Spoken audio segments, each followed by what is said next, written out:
बिस्मिल्लाहिर्रहमानिर्रहीम अस्सलाम वालेकुम। बख्शिश के असबाब का पार्ट 3 लेकर आपकी खिदमत में हाजिर हैं।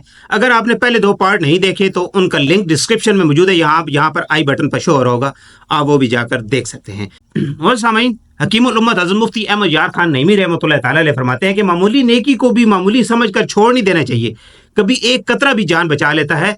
मुमकिन है कि छोटा अमल बख्शिश का जरिया बन जाए, और कोई मामूली गुनाह छोटा समझकर उसको कर नहीं लेना चाहिए, क्योंकि एक चिंगारी पूरे घर को आग लगा देती है। बख्शिश का सबब बनने वाली 5 नेकियों के मुतल्लिक 5 फरमान मुस्तफ़ा सल्लल्लाहु अलैहि वसल्लम मुलाहिज़ा फरमाइए। नंबर 1, शब बारात में बख्शिश मांगना। हज़ूर अकरम सल्लल्लाहु अलैहि वसल्लम ने इरशाद फरमाया कि जब 15 शोबान की रात आए तो उसमें क़याम यानी इबादत करो और दिन में रोज़ा रखो। बेशक अल्लाह पाक ग़ुरूब आफ्ताब से आसमान पर ख़ास तजल्ली फरमाता और कहता है कोई मुझसे मग़फ़िरत तलब करने वाला कि मैं उसे बख्श दूं। जबकि एक और रवायत में है कि अल्लाह पाक उस रात में बख्शिश तलब करने वालों को बख्श देता है। नंबर 2, हर जुमे को वालिदैन की कब्रों की ज़ियारत करना।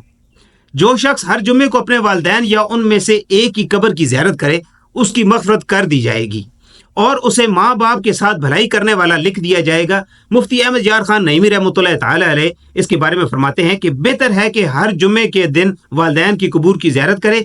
अगर वहाँ हाज़िरी मुयस्सर ना हो तो हर जुमे को उनके लिए साले सवाब लाजमी करे। माँ बाप की कब्रों की ज़ियारत करने वाला गोया अब भी उनकी खिदमत कर रहा है। जो सवाब उनकी ज़िंदगी में उनकी खिदमत करने का है, वही सवाब उनकी वफ़ात के बाद उनकी कबूर की ज़ियारत करने का है। नंबर 3, मियाँ बीवी का रात को जाग कर अल्लाह का जिक्र करना।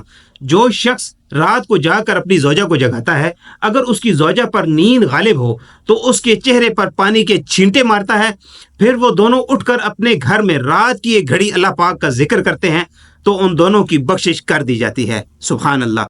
नंबर 4, मुसाफा करते हुए मुसलमान भाई के सामने मुस्कुराना। बेशक जब 2 मुसलमान एक दूसरे से मिलते हैं और मुसाफा करते हैं, दोनों में से हर एक दूसरे के सामने अल्लाह ही की रज़ा के लिए मुस्कुराते हैं तो उनके जुदा होने से पहले ही उनकी बख्शिश कर दी जाती है।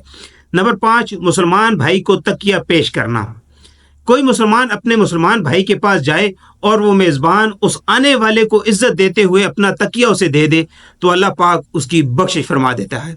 अल्लाह पाक अमल की तौफीक अता फरमाए। आज की वीडियो आपको पसंद आई है तो इसको लाइक करें और दूसरों के साथ शेयर करें, और ऐसी वीडियोस के लिए हमारे चैनल को सब्सक्राइब करें। मिलते हैं नेक्स्ट वीडियो में, तब तक के लिए अपना और अपने इर्द गिर्द के लोगों का बहुत सारा ख्याल रखें। अल्लाह हाफिज़।